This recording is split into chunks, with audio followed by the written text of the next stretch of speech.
O Cáucaso do Sul, como a região entre Armênia, Geórgia e Azerbaijão, pode atuar como uma ponte entre o leste e o oeste, norte e sul. Nenhum país isolado deve ser usado como uma arma contra a Rússia. Todas essas potências médias e as grandes potências, obviamente incluindo os Estados Unidos, podem basicamente dividir os interesses sem realmente transformar esses países em armas contra a Rússia. Essa política não funcionou historicamente. As potências ocidentais, há alguns séculos, sempre quiseram utilizar esse espaço geoestratégico para enfraquecer a Rússia, e isso simplesmente não funcionou. O modelo atual de fazer o mesmo também não está funcionando.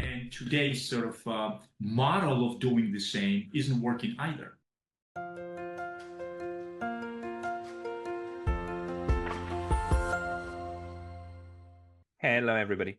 This is Pascal from Neutrality Studies. Olá, pessoal. Aqui é o Pascal do Estudos de Neutralidade e hoje tenho uma atualização para vocês sobre o que está acontecendo no Cáucaso. Estou aqui com meu colega e amigo, Lasha Kazrats. Lasha é um analista de relações internacionais com foco nos estados da ex-União Soviética. Ele se concentra nos assuntos regionais do sul do Cáucaso e do Mar Negro. Então, Lasha, bem-vindo. Obrigado, Pascal. É bom estar de volta.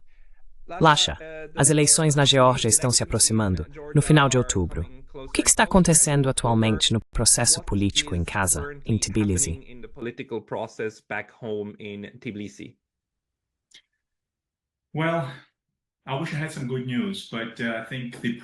Bem, eu gostaria de ter boas notícias, mas acho que a pressão do Ocidente está aumentando. Agora se fala em sanções. Se não me engano, eles já sancionaram alguns políticos na Geórgia. E agora, você sabe, não me cite nisso, mas há alguns rumores circulando de que eles também podem estar de olho em Bidzina Ivanishvili, o presidente honorário e fundador do Partido Sonho Georgiano.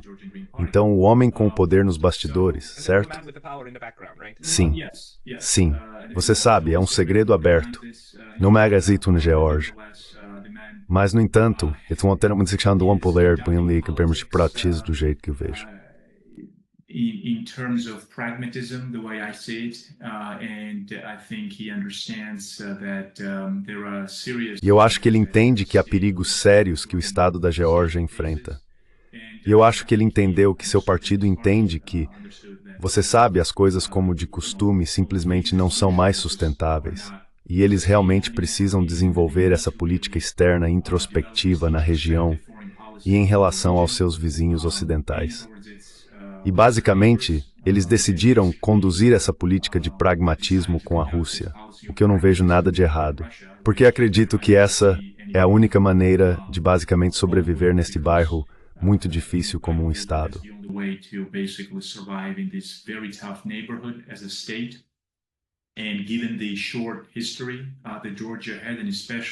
E dada a curta história que a Geórgia teve, especialmente a guerra de 2008, se você analisar essa guerra e as razões por trás dela, acho que fica bastante claro que a Geórgia realmente precisa, não quero dizer reavaliar. A Geórgia continuará a ser um Estado pró-Ocidente, ao contrário de todo o sensacionalismo que tem vindo do Ocidente. Mas, ao mesmo tempo, precisa sobreviver como um Estado. E isso significa encontrar, sabe, algum terreno comum com Moscou. Isso é pura geopolítica. E isso é puro interesse de segurança nacional, interesse estratégico de segurança nacional, na minha opinião. E não deveria ser de outra forma.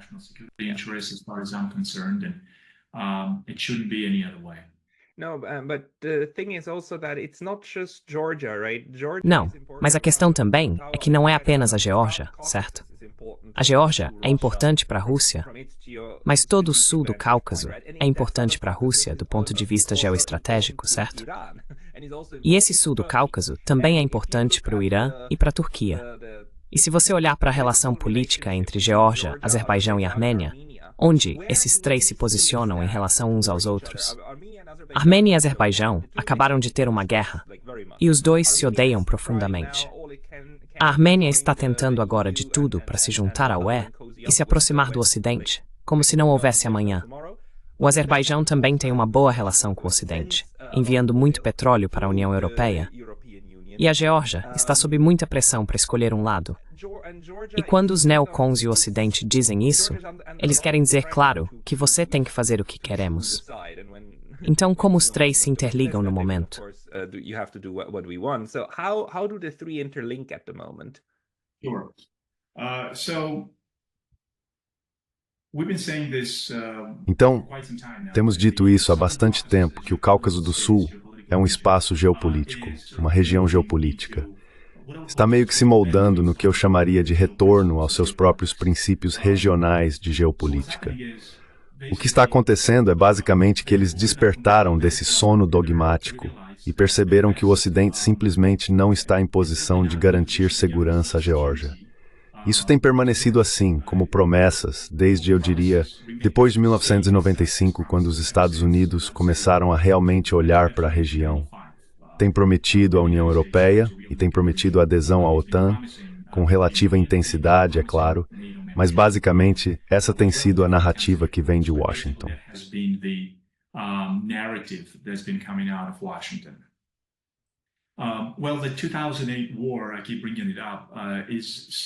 Bem, a guerra de 2008, que continuo mencionando, é tão importante precisamente por esta razão. Ela realmente mostrou que não havia ninguém vindo em auxílio da Geórgia. A Geórgia não teria garantias de segurança de Washington, muito menos, obviamente, da União Europeia.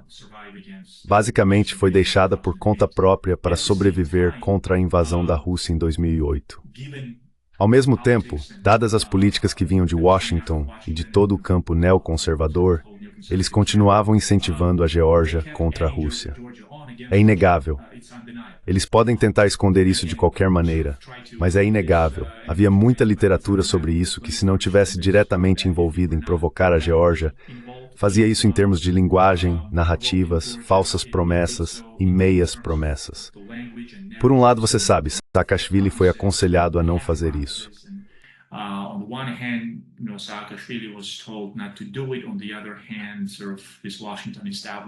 Por outro lado, esse establishment de Washington meio que olharia para o outro lado. Mas meu argumento é que se Washington quisesse, eles poderiam ter parado Saakashvili.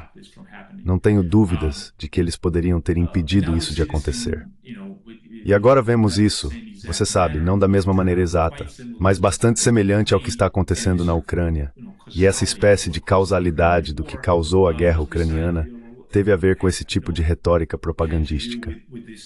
E então todos sabemos o que aconteceu em março em Istambul, onde basicamente disseram descaradamente a Zelensky para não ousar fazer a paz com Moscou.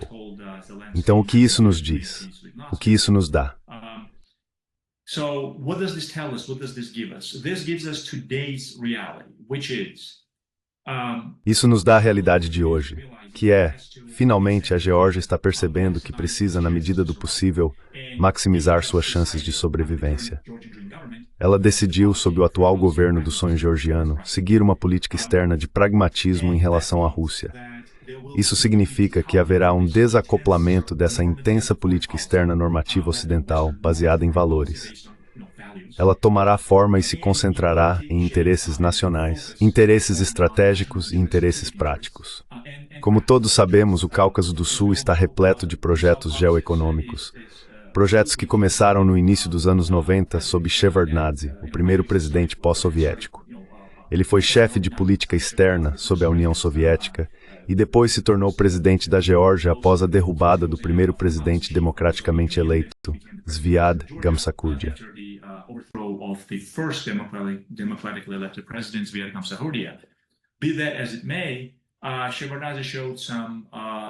Seja como for, Shevardnadze demonstrou um sério tato político e astúcia. Ele era um político consumado e percebeu desde cedo que, com o pai, Aliyev Sênior, precisava encontrar um terreno comum e construir alguns projetos geoeconômicos que uniriam os dois países. E eles conseguiram. Isso basicamente colocou a Geórgia no mapa, onde os Estados Unidos começaram a notar a importância do Cáucaso do Sul como um corredor de trânsito. Eu odeio usar essa palavra. Tal conceitualiza uma ponte em Oren-Udor. Como sabe, it's a corredor estagem no mapa geoestado. It put Georgia on the map geostrategically.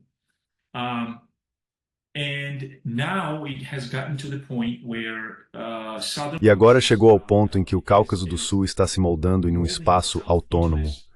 uma região geopolítica mais inclinada e mais propensa a estabelecer relações dentro da vizinhança.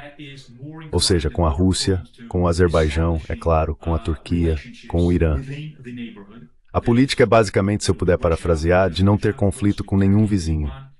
A Geórgia não está em posição de ter um conflito com nenhum vizinho. Ela precisa cuidar de sua integridade territorial e precisa reconstruir sua economia, continuar a desenvolver sua economia. E eu acho que se você olhar geopoliticamente e geoeconomicamente, essa fórmula que o Cáucaso do Sul oferece se encaixa nessa visão estratégica. Acho que é uma política muito inteligente e astuta a ser seguida.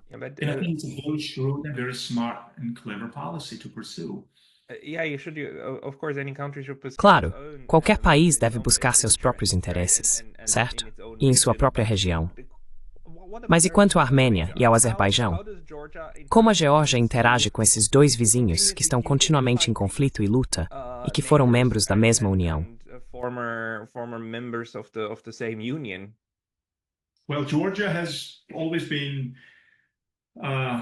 Bem, a Geórgia sempre foi um intermediário, por assim dizer.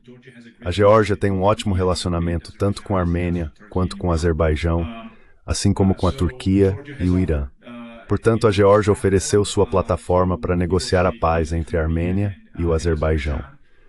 Mas a Geórgia está se vendo em seu papel na região como um trânsito, como uma ponte entre o Oriente e o Ocidente, e como um facilitador, uma espécie de facilitador geopolítico de projetos geoeconômicos, enquanto simultaneamente mantém relações pragmáticas com todos os países que acabei de listar.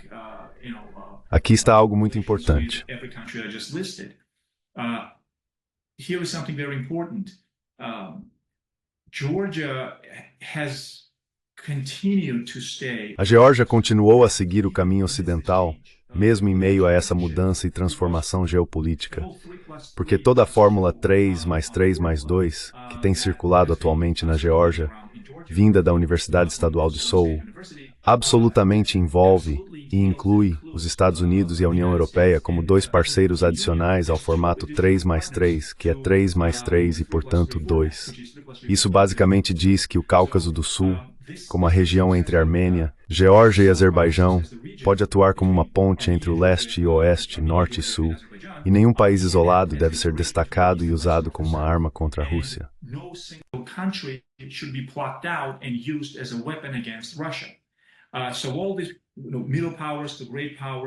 Então, todas essas potências médias e as grandes potências, obviamente incluindo os Estados Unidos, podem basicamente dividir os interesses sem realmente transformar esses países em armas contra a Rússia, porque a política simplesmente não funcionou.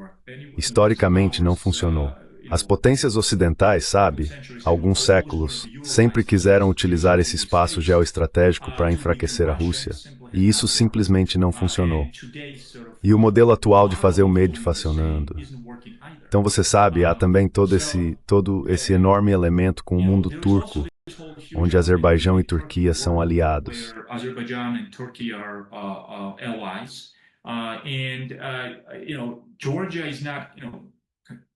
E você sabe, a Geórgia não está, ao contrário da ideia equivocada de que a Geórgia pode estar presa no meio. A Geórgia não está presa no meio de nenhum desses esquemas. Então sabemos que no mundo turco, como Erdogan e a Turquia vêm, isso meio que inclui o Azerbaijão. Mas então você tem o Irã com centenas de milhares, sabe? O nordeste do Irã com uma minoria azeri vivendo lá, com a qual o Irã está muito preocupado. Então, há esse tipo de ato de equilíbrio, onde esses países equilibram os interesses uns dos outros. E você não vê uma mudança radical no equilíbrio, uma espécie de ruptura radical desse equilíbrio.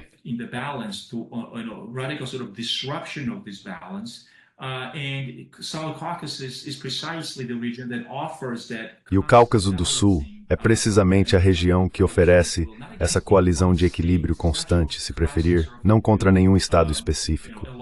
Isso não é o seu tipo clássico de formação de alianças contra a Rússia. Ninguém está formando alianças contra qualquer estado nessa região. Embora no início do século XX houvesse uma tentativa de unir forças como 3 repúblicas do sul do Cáucaso contra a Rússia imperial czarista. Na minha opinião, esses dias já se foram há muito tempo. E sabe, a região não corre o risco de ser sequestrada por algum tipo de criação de aliança para equilibrar a Federação Russa. Então, se você olhar mais a fundo para o que o Cáucaso do Sul oferece, é nada além de cooperação. É só dar uma chance.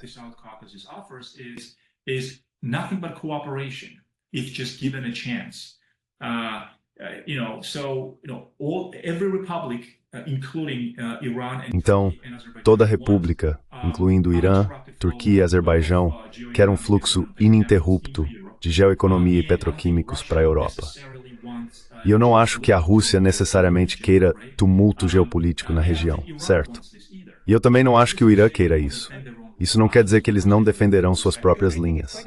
Claro, eles o farão, respectivamente. Porque eu acho que é bastante importante que você possa perceber que nenhum país está disposto a perturbar esse equilíbrio, onde eles assumiriam algum tipo de papel de liderança na região.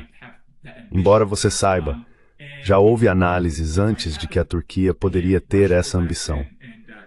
E se, quando isso acontecer, novamente, a Rússia agirá e deixará claro que o Cáucaso do Sul é o que ela vê como seu espaço histórico de influência.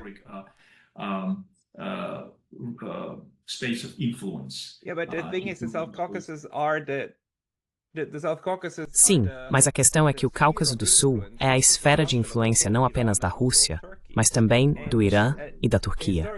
Historicamente, todos têm interesse lá, certo?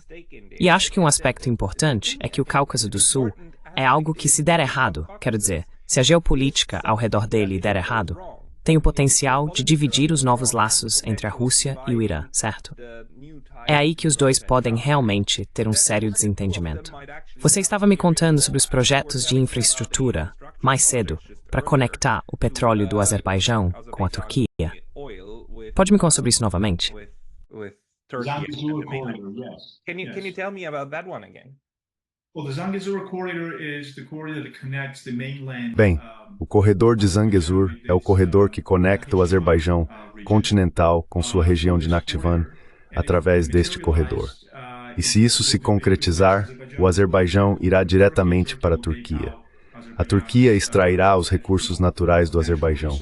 E há a possibilidade de que o Irã fique fora da equação.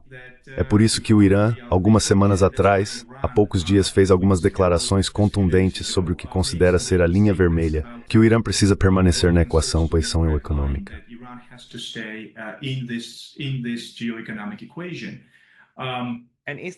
E este é um projeto apenas do Azerbaijão, que passaria, é claro, pela Armênia, mas também está conectado com a Rússia, o projeto, certo?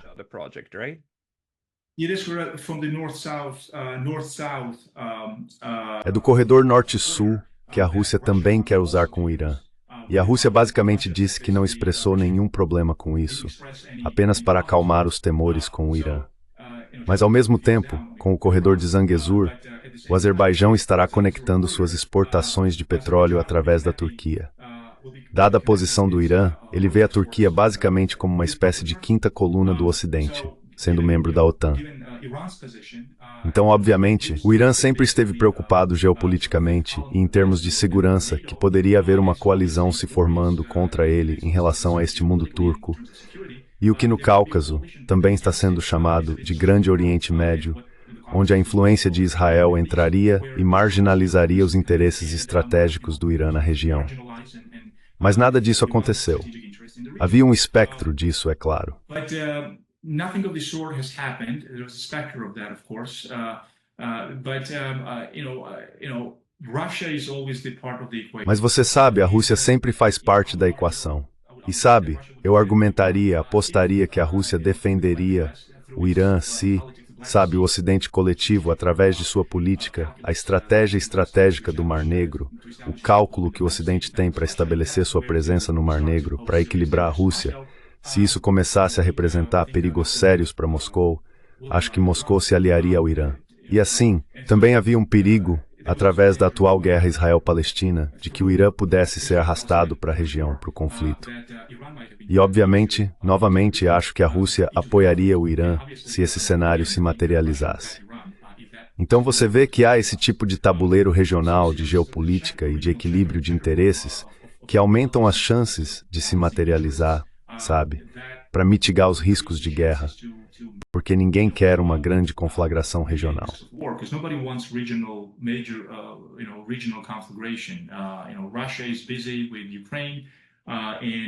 Você sabe, a Rússia está ocupada com a Ucrânia e certamente não quer uma repetição de 2008 ou da Revolução Rosa na Geórgia. E vemos que ela abertamente não apoia Baku, na minha opinião, porque se sente bastante confortável com a Armênia.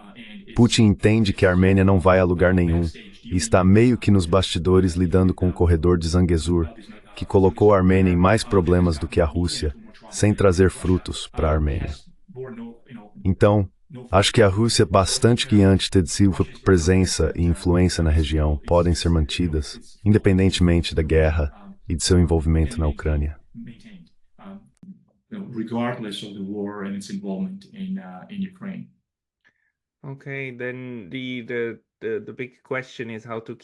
Ok, então a grande questão é como mantê-lo estável ou como garantir que nenhuma escalada ocorra, certo? E houve, quero dizer, o perigo entre a guerra que aconteceu entre a Armênia e o Azerbaijão sobre Nagorno-Karabakh. Quero dizer, foi uma guerra de tiros intensos e poderia ter tido o potencial de crescer, mas não cresceu. Você acha que o caso de Nagorno-Karabakh ou o conflito está agora decisivamente encerrado? Você vê algum perigo disso voltar? Mas o Azerbaijão agora assumiu o controle de Nagorno-Karabakh, certo? Eles meio que se foram, não é? Azerbaijan now took control of Nagorno-Karabakh, right? They've kind of gone, isn't it? Sim, não dentro do arranjo atual. Não vejo nenhuma maneira de que a Armênia ou os supostos amigos da Armênia, recém-encontrados amigos no Ocidente, vão ajudar a Armênia a recuperar esses territórios ou devolver esses territórios. O que o Azerbaijão fez estrategicamente, eu acho, é notável. Recuperou sua soberania territorial, retomou Nagorno-Karabakh e basicamente recuperou, você sabe, todo o ato de equilíbrio com a Rússia também. A Rússia basicamente agora abandonou, bem, eu não quero dizer abandonou, mas não importa realmente o que a Rússia faça com a Armênia. Uma inclinação de alianças é bastante óbvia. A Rússia basicamente se manteve neutra, mas ao mesmo tempo apoiou o Azerbaijão.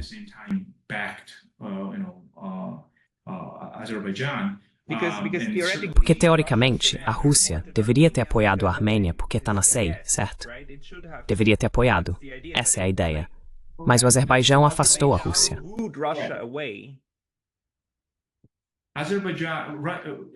Azerbaijão, sabe, a Armênia poderia ter... Bem, acho que a Armênia cometeu alguns erros, mas principalmente acho que a Rússia levou em consideração a Turquia. A Rússia entende que a Turquia é um potencial concorrente regional sério e preferiria se tornar membro da aliança trilateral, por assim dizer, com o Azerbaijão e a Turquia, do que estragar suas relações ou aumentar os riscos de segurança com a Turquia por causa da Armênia. Mas acho que, sabe, com a Armênia, o que nasceu foi uma falsa vez, desde o seguinte, restar a memória da Rússia.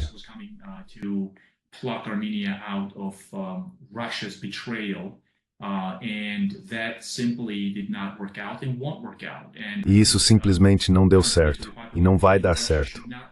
E eu acho que, ao contrário da opinião popular, a Rússia não deve se preocupar com a Armênia, porque ela não vai a lugar nenhum.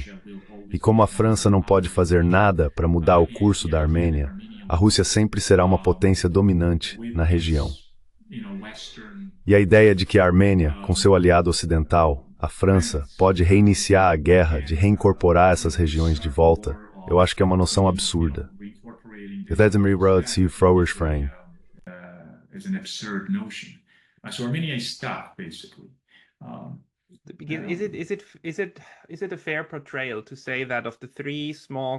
É uma representação justa dizer que das 3 pequenas nações do Cáucaso do Sul, cada uma basicamente tem um conflito menor ou maior com um vizinho. Geórgia com a Rússia, Armênia com a Turquia e Azerbaijão com o Irã? Sim, Azerbaijão e Armênia têm um conflito bastante grande. E essa constelação geopolítica está alimentando muito o ato de equilíbrio entre eles e, portanto, os interesses entre os grandes, Rússia, Irã e Turquia.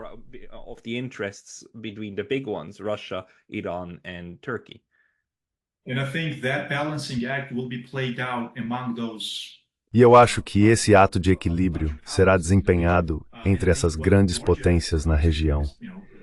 E eu acho que o que a Geórgia está propondo, existem conceitos e teorias sobre isso, como mencionei anteriormente, para moldar essa região. Acho que, se me lembro corretamente, Aliyev também mencionou isso várias vezes em suas aparições públicas, dizendo que potências externas são basicamente bem-vindas, mas não são bem-vindas para remodelar a geopolítica regional de acordo com seus próprios interesses. Então isso realmente se encaixa em todo o conceito de transformar o Cáucaso do Sul uma região de estabilidade geopolítica e geoeconômica, onde conduzirá a sua política externa. Será uma política externa inclusiva para as potências ocidentais, os Estados Unidos, obviamente, assim como as potências regionais.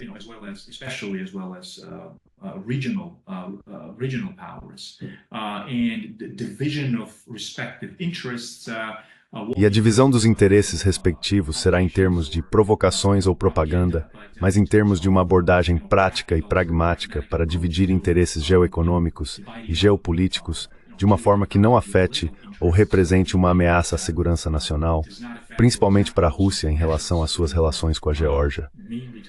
E além disso, para a Turquia e o Azerbaijão, e talvez em menor grau, para o Irã. And to perhaps lesser extent to Iran. Sim, isso faz sentido. Em algum momento, deveríamos ter uma conversa com alguns colegas mongóis, porque a Mongólia tem dilemas semelhantes do outro lado da antiga União Soviética. Mas muito obrigado, Lasha, por esta atualização. Vamos manter contato, especialmente em relação às próximas eleições em outubro. E conversaremos novamente em breve. Muito obrigado, Pascal.